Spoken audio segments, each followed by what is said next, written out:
Hello everybody, welcome. It's day number 2. What's day number 2? Day number 2 is hole number 2 of the DHG Golf Club. I'm not alone once again. Everybody, say hello. We've got 4 of us this time. We've got Fats on the right, Ryan Esmond and Dylan. And as we can see, we're actually moving a bit better today. So, exciting stuff. Cole van der Linde is straight in. Good evening, Cole. Thanks for joining us. Okay, boys, quick recap. Fats, what was hole number 1 yesterday? We eventually got to choose Reading, the hole number 1 there. I think the agreement came on a decent par 4, very good golfing hole, lots of choices of the tee box, and not too difficult, also not too hard if you're hitting the ball decent. So we're all in agreement that's a great starting hole in Reading. Risk reward. Some guys take high route, some guys take irons. Ryan, agree with us now? Yeah, I have to. It was well spoken out in the end of the day. Right. Have you given a lot of thought to your hole today? I did. You good? Okay. Well, let's get straight into it. I'm going to remind everybody of the holes that we've got. We've got Copperleaf, the par 4, not too long, with the bunkers that come down the right hand side, so you need quite a good drive. Pecanwood. I like this hole. This was part of my thinking. Pecanwood second hole, par 4 with the water on the right, and then it's a tricky little approach shot. Blue Valley is par 3. That's we've got variations of holes this time. Highlands Gate's a very short par 4. Can catch you if you overhit it. Kyalami, long, tricky par 4. Great hole. Danefern's got a par 5 at the back. Serengeti's got also a short par 4. I like this hole, but the approach can be tricky. Eagle Canyon's got that dog-leg par 5. So you need a good drive, and then many guys make birdies on this hole. Firethorn was popular. The new par 5, very tricky. For someone like me who fades it to the right, it is always a mission to navigate that hole. Woodhill, par 3, very long up the hill. Glendower, par 5, also very popular on the poles. Royal Joburg's got that ridiculously long par 3, which is impossible, so I don't think many people are going to go for that one. Glen Vista's a long par 5. Irene is also a long par 5. We've had a couple of votes for that one. Botsy is a par 3. That is a very pretty par 3. Houghton, a par 4 stroke 1, which is a killer if you don't hit it straight of the box because there's trees everywhere. Jackal Creek's down the hill, par 4, which is blind down the hill. I'm going to go to you, Mr. Dylan. Tell me, how are you thinking when it comes to this? Well, after starting with a sort of a decent par 4 that makes you think a little bit, for those guys who are feeling good, I would like my thinking was to not be so easy today. Mm-hmm. I got a few private messages to say, listen, you're being a bit soft on the guys here with this easy start, downhill holes, easy par 4s. So I thought, okay, well, fine, guys. Then I'm going to go the other route. So what I've decided to do is go with Houghton. Houghton, okay. The second hole at Houghton, which is, I mean, to be honest with you, is as long and as difficult as a lot of club par 5s. As you can see, there's a graphic next to you, so you can just go through it. Once you get up, you need that good drive. Yeah, but even then, that green is, you don't realize sometimes from the fair, but that green is raised. And it's almost a typical par 5 green in that it's very narrow and quite long. And that's more of a par 5 type of green where they can fiddle with the pin a little bit. It's a par 4.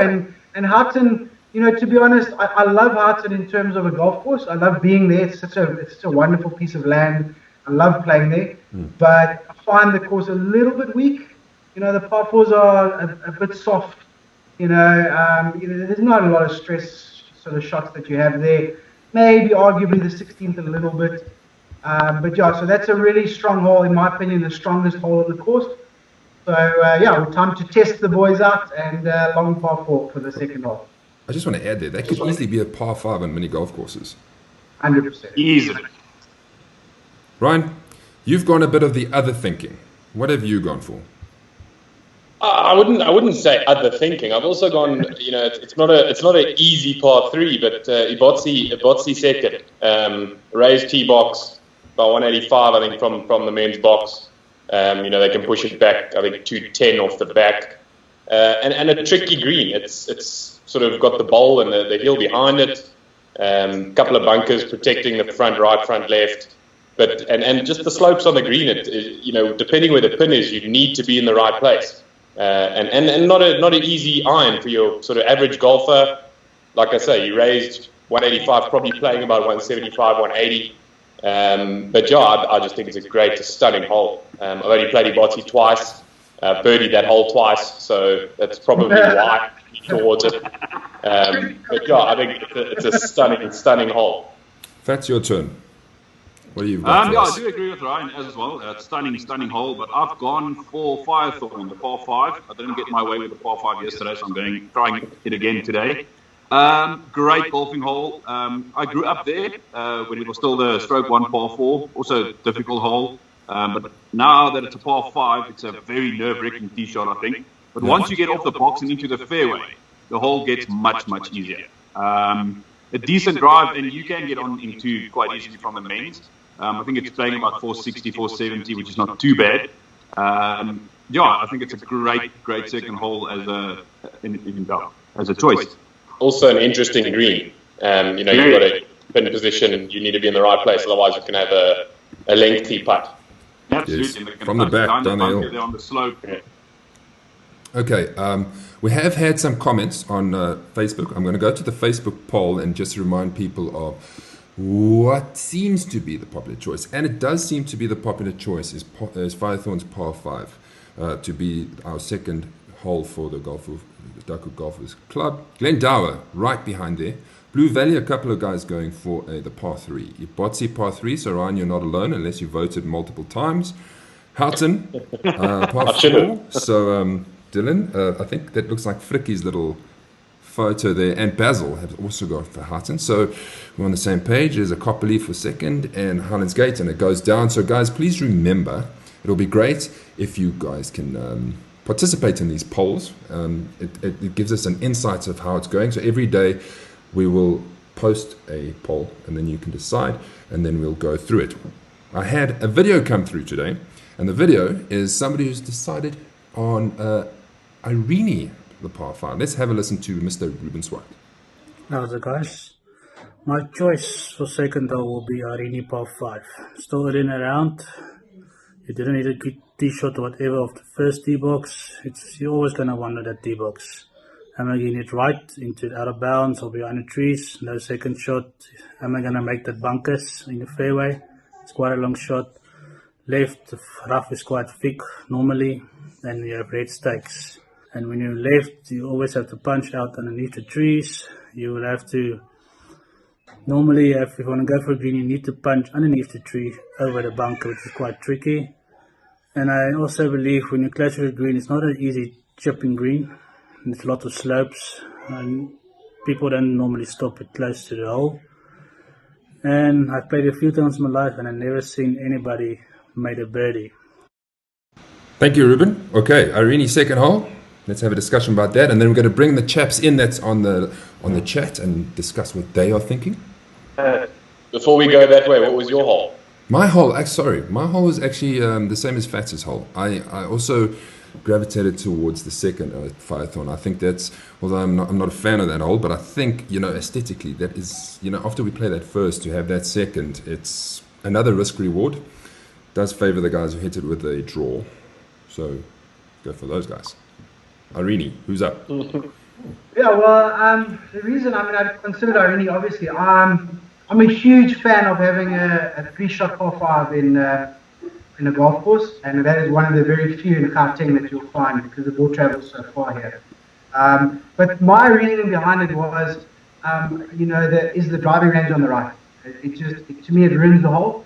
I think if they had made that driving range out of bounds, or maybe planted some trees there and then widened the fairway a little bit, then you got yourself a good 3-shot par 5 for 95% of golfers, and the odd big hitter who managed to get a drive away and miss those fairway bunkers can try and chase it onto the green, and they've got the overhanging trees there. But they haven't done that. It's a very narrow fairway, and then you've got the out of bounds. You've got the driving range on your right where there's no out of bounds and 400 golf balls.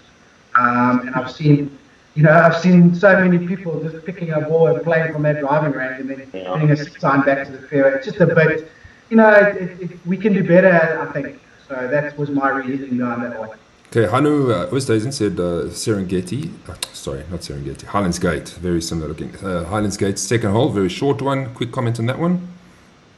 For me, second hole at Highland Gate, really beautiful hole, short par 4. It's also risk reward.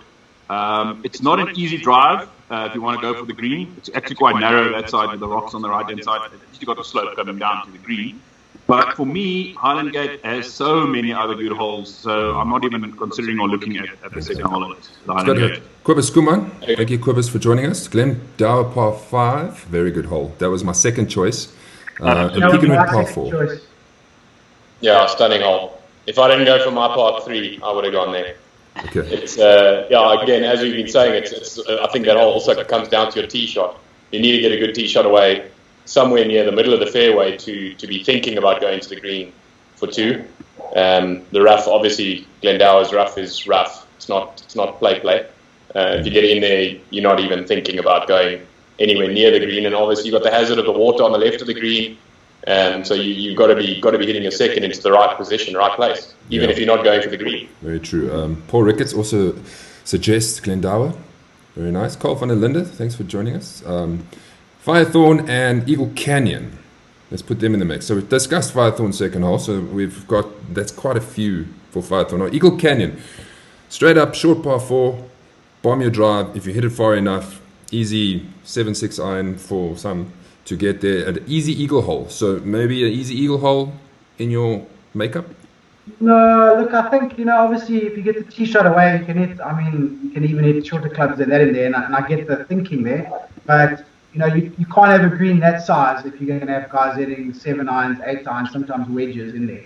That green is flat and it's humongous, and, it's not really designed as a short par 5. To me, that's a strong par 4, that hole. No, I totally agree. If you put a little island green or you put a really raised small green and make the chip difficult, something like that, you use the water path, waiting a short iron in and hitting the green, fair play. But that green just being so flat and so big, to me they got mixed up a little bit on that. Absolutely agree with you, though, but too easier. Peter Prinsloo, Glendower also, he likes that, so there's quite a few for Glendower. Danie Geldenhuys, who joined us yesterday, he likes Serengeti, the second hole. I like Serengeti. As I mentioned before, Serengeti's, the angle into that green is so tight, so if you don't get that, say for instance you've got 100 less in there, if you don't get that shot off right, you could find yourself in trouble. I've seen many people go over the back. Absolutely, great hole. Also one, I think most guys will hit an iron off the tee, play it safe to the left, and then you have a good angle into the green as well. Not really, I don't think there's that many oaks that actually go for the green on that, because there's thick rough before the green, you got the bunkers, and then at the back of the green there's just more trouble, so yeah. Okay. I'm not sure with that hole, Maz, but I think it may have been when we played 2 years ago, I think, at the Players. Yeah. And I went for that green and I went over the back into the long stuff. And Snake you were trail. actually helping me right. search. I remember And that. I've seen someone jump so high when we heard or saw something moving. Actually, let me correct you. That was actually the 11th hole. That par 5 at the back. I took 2 steps into it and I saw a thing like this go through the grass. No, thank you. Tian Schmulian. Yeah, it's a good hole. That par 4 is. It's as I'm sure everyone saw Dylan and I putting our hands up. That's not a hole for sissies going for the green, but it's a hole that since you've got to go for it. There's just so much to gain by actually hitting that green. Pretty easy, a little bit of a slope on the back side of it, but if you get anywhere near on that green, you're really looking at your birdie and maybe an eagle. Yeah. Basil Wright, our Sunshine Tour player, he likes Glendower as a second hole. So far it's a fight between Firethorn and Glendower. I'm going to throw this in the mix, Maz. Yes. So I'm also starting to lean towards Glendower. Mm-hmm. My argument for Firethorn is, or against Firethorn, shall we say, is that, with the pump house there on the left, and the fairway sloping left to right, I think it's a very difficult tee shot. I've actually played with guys there where it's a little bit into the wind and the boxes are back. And we're not playing back tees, we're just playing club tees. and the guy's actually struggling to get it to the start of the fairway. So I think like if they'd gone kind of almost the Pete Dye sort of TPC Sawgrass effect, and they built in a bunker along the side of that water, as a sort of mini catchment area, so that if you bomb it way right, you're in the water, fair play. But if you hit a little slider that bounces off the fairway, that shouldn't really go in the hazard, but it kind of does, I thought. So I'm going to say, because of that reason, I'm gonna say I'm gonna lean towards Glendower. I like the idea of a par 5, but I'm gonna lean towards Glendower as a solid, birdieable par 5, but take Firethorn out for the reasons that I just said. Boys, I think he's talking a lot of sense here. I'm also starting to sway, and I'm seeing what the other guys are saying. And I think maybe Glendower the 5th. But now let's quickly think about this. Is there another hole on Glendower which we would rather have? All of them? It's a difficult decision, but we can only choose one. No, that's one of the reasons I went with Firethorn. Firethorn is a great course. I love it, but they haven't got that many signature holes. I love the second as a good hole, and then the 17th. But with Glendower, there's so many other holes to choose from. That's why Glendower was my second choice. But I mean, we still have plenty of other holes to go for. And now, Mr. Richard Stewart has joined us for our second episode, and he says Glendower number 2 is the best hole on the layout. Okay. Gentlemen, thank you for I'll agree with you. commenting. So let's keep the comments going for the next 5 minutes as we wind down our chat. I think it's unanimous. Let's quickly look and talk about some of the other holes that are on that could have been chosen, and what maybe a third choice or so on. Let's have a quick look there. Let me throw some out at you. What about that par 3 at Royal East? What's your thoughts on that par 3? I think it's a stunning hole, but it's not a par 3 that anyone is going to enjoy. Yes, you'll be smiling for days if you hit the green and make your birdie, but I mean, even at the college, your goal is there: make your birdie or your par on first, and pray you get off the second with a par. That's just how it is.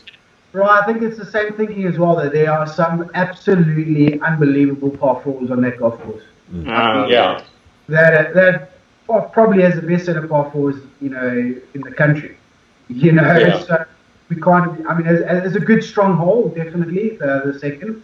But I mean that back 9 and 10, 11, 13, 14 is interesting. No, but I mean, you like 17. I mean, those par 4s are spectacular in their beauty and in their playability and in the options they give you. So that was my thinking. I thought about it for about 5 seconds, and I was like, no, East is one of the best golf courses going. It's almost it doesn't match up to that hole. But yeah, that's exactly what I'm saying. Like, it's not a par 3 or second hole that we would choose. It's not a par 3 you want to use, obviously, out of the 4 we're going to pick for the 18 holes, because you want to have par 3s that people can make golf out of, make shots out of, not try and struggle to hit a green and struggle to walk off with a par. So, but yeah, I mean, I think it's going to get interesting when picking a hole from East. I think that's why Fats went for that par 5, because he just wanted to get it out the way. He didn't want to decide too hard. Quickly want to touch on Hanno's question. He says, quick question, why is Pretoria Country Club not on the list? Great golf course with a challenging hole. The simple reason is we only had 18 courses to choose from, and Pretoria Country Club doesn't regularly feature on the tour, so we wanted to go with courses that regularly feature. If you're asking, but Highlands Gate is on that thing. Highlands Gate is a great talking point. I think a lot of people will always use that as a benchmark for a lot of things. So we wanted to throw in that just to keep the conversation going. Okay, the last hole I'm going to talk about is Jackal Creek. Dylan, what do you think about that blind down the hill hole? I definitely considered that. That's your launch angle's too low if the trees are in the way. We'll talk about it later. No, the fairway trees fronted. No, I definitely considered it. Jackal's an interesting course, and I guess not everybody's cup of tea, but it's very much a risk reward in shot makers type of golf. And I definitely considered that as a strong par four. But the one thing that I think sort of stands Jackal apart from other courses, certainly that I've played, is that Jackal has the best set of par fives I think I've ever played in any golf. You can play them in 7 different ways. You can hate them and love them, and you can make eagles and triples on basically all of them.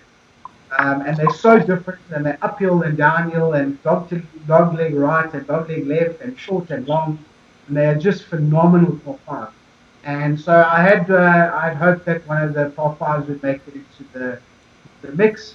As the second hole being one of the stronger holes on the golf course, I did consider it, but I thought the par fives are better and will make it into the so that was my thinking on that. So we can look forward to your par 5 selection at Jackal Creek. Okay, so we're going to settle this debate now. Firethorn second, that was very popular. Then we moved to Glendower's second. Okay, are we on the same page? And then Houghton, not too far back, that stroke 1. As we said, towards the end we can always change holes, but we've got to somehow decide. It's very difficult to just throw out the holes and say that is the best one, because it might not be the best one. And then as we unpack all 18, we might have better options. So are we going with Glendower number 2? My thinking is I would still like Firethorn because of Glendower having many other good holes. Okay. But is there any better holes than the second on Glendower? I don't know. It's a brilliant Carl van der hole. Linde says the 10th hole. What about the 10th hole on Glendower? Good, strong par 4. I think that's one of the best 10th holes going around, honestly, dude. But the reason for me not being able to pick that is I think when we get to the 10th hole, I've got one in mind already of a golf course, which I think is basically the only signature hole of the golf course. Ryan, what are you going for? Well, clearly my choices don't matter, so we'll just leave Botsy for later then. So, yeah, I definitely lean more towards Glendower than Firethorn. I just think all round as a golf hole, as Dill explained it, it's just much more aesthetically pleasing and, yeah, more all-round golfer friendly and difficult. You know, I know I'm contradicting myself, but, you know, if you really have a go for it, you can make it easily birdieable and, yeah, balls, Hanno Oosthuizen does, you definitely have a chance of being somewhere on the green for 2. All right, boys. So we're going to go with Glendower's second hole, that par 5. So now we've got a par 4 and we've got a par 5. Maybe we'll revisit this all. Great. Final comments? Otherwise, that's a night. And we say thank you to everybody who commented and joined us. And if everyone can just send me their preference for holes tomorrow so I can get one, that'll be nice. Thanks. Okay. Most likely, will it be a par 3? Will it be another par 4? But we'll see. Once we post the list of the contenders, there might be a whole bunch of par 3s, and we might just lean towards that par 3. But we also have to look at what are the best holes. Okay, boys. I want everybody to wave goodbye, and we'll see you the next time. Thanks for joining us. Cheers. Cheers.